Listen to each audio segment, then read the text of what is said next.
بسم الله الرحمن الرحيم. اللهم صل على سيدنا محمد وعلى آله وصحبه وسلم. anigoo ka mid ah haweenka Soomaaliyeed ee wadaniyiinta ah ee dowladnimada jecel ee midnimada jecel ummadda Soomaaliyeed ee ka soo jeeda Puntland magaceedana la dhaho Cabdulfan Xaaji. waxaan halkan aan ku duubayaa tix yar oo duco iyo ilaahay inaan u baryayo ummadda Soomaaliyeed inuu mideeyo kala qoqobsanaanta iyo kala xirnaanta in ilaahay naga saaro oo ummadda iyo dhalinyarada Soomaaliyeed isu hiloobaya ee gobolada ku kala xaniban ilaahay xorriyadooda siiyo oo uu ka qaado culayska saaran iyo horjoogayaasha hortaagan oo kala celcelinaya oo ay noqdaan kuwa isu furan Soomaaliya oo dhan, kuwa meel walba isugu taga, kuwa meel walba ku midooba, kuwa danahooda aan cidina kala celin, kuwa arkarta midnimadooda, taageera qarankooda iyo dowladooda. Soomaaliyey qaran la'aan waa magac la'aan. ummad waxay magac iyo sharaf iyo karaamo ku yeelataa waa markay qaran leedahay oo dowlad leedahay. marka qabiil meel inama geynayo. qabiil waynu soo aragnay, dhibkiisa waa la soo arkay. hadduu qiimo leeyahay intaasoo sana lagu soo jiro waad ogtihiin dhibaatada ka dhaxasheen. ummad yahay waxaan leeyahay caqligu ha shaqeeyo, caqligu ha shaqeeyo.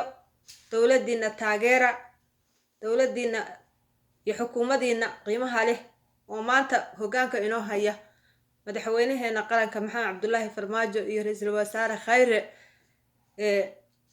oo ah dad qiimo leh oo maanta Soomaaliya magaceedii kor u qaaday, qiimahoodii soo celiyay, calankeennii soo celiyay, sharaftii iyo karaamadii iyo ciskii Soomaalinimo inoo soo celiyay oo aan dal iyo dibadba dareensanahay.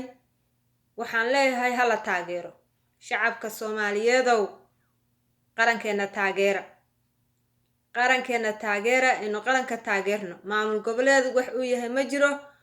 waxaynu nahay dad gobollo yaryara oo ka tirsan dowladda dhexe.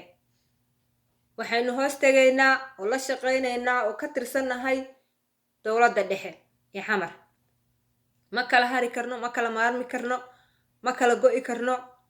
hal ummadaan nahay, hal af baan leenahay, hal diinaan leenahay, hal midab aan leenahay, islaam baan wada nahay, ehel iyo qaraabiyo xigtiyo xigaalaan nahay. ilaahay rabbigay subxaana wa tacaala qulubta ha isu soo dabo, ummadda Soomaaliyeedna ilaahay ha isu soo jeediyo. inta dhibka wada oo mucaaradka oo dhibaatada iyo qalalaasaha dowladda ku wadana ilaahay waxaan ka rajeynayaa inuu naga qabto oo qulubtooda khayr uu u geliyo iyo masaalaxo oo ay la shaqeeyaan dowladooda oo iswaansadaan. insha Allah saasaan rajeynaya. ilaahu subxaanahu wa tacaala naga aqbal. walaalayaal macaan tixdaan yarta ayga dhegeysta insha Allah. Allah Soomaali mideeyoy ismaaha mushaa. Allah Soomaali mideeyoy ismaaha mushaa. mataana nahaye aan meel u jeesanaa. mataana nahaye aan meel u jeesanaa. muranka naga saaro masiirkeena khayrka yeel. muranka naga saaro masiirkeena khayrka yeel. oo masiiba nagu degtee maan ku soo noqdaa. masiiba nagu degtee maan ku soo noqdaa. ma kala maarmayno muslim khasabahaynu nahay. ma kala maarmayno muslim khasabahaynu nahay. oo maamul goboleedka magaceeda naga. oo maamul goboleedka magaceedu naga haraa.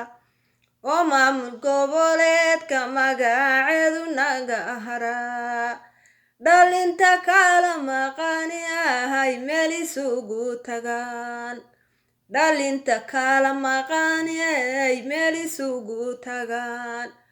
allow madaxweyne qura una maamula allow madaxweyne qura una maamula mucaaradku naga hara manku mucaaradku naga hara mooshinuhu sanimaan mucaaradku naga hara mooshinuhu sanimaan allow magaceena meekhaan sareeto yeel allow magaceena meekhaan sareeto yeel maslaxa noo keen raboho waan ku magaansadee maslaxa noo keen raboho waan ku magaansadee aamiin yaa rabbilcaalamiin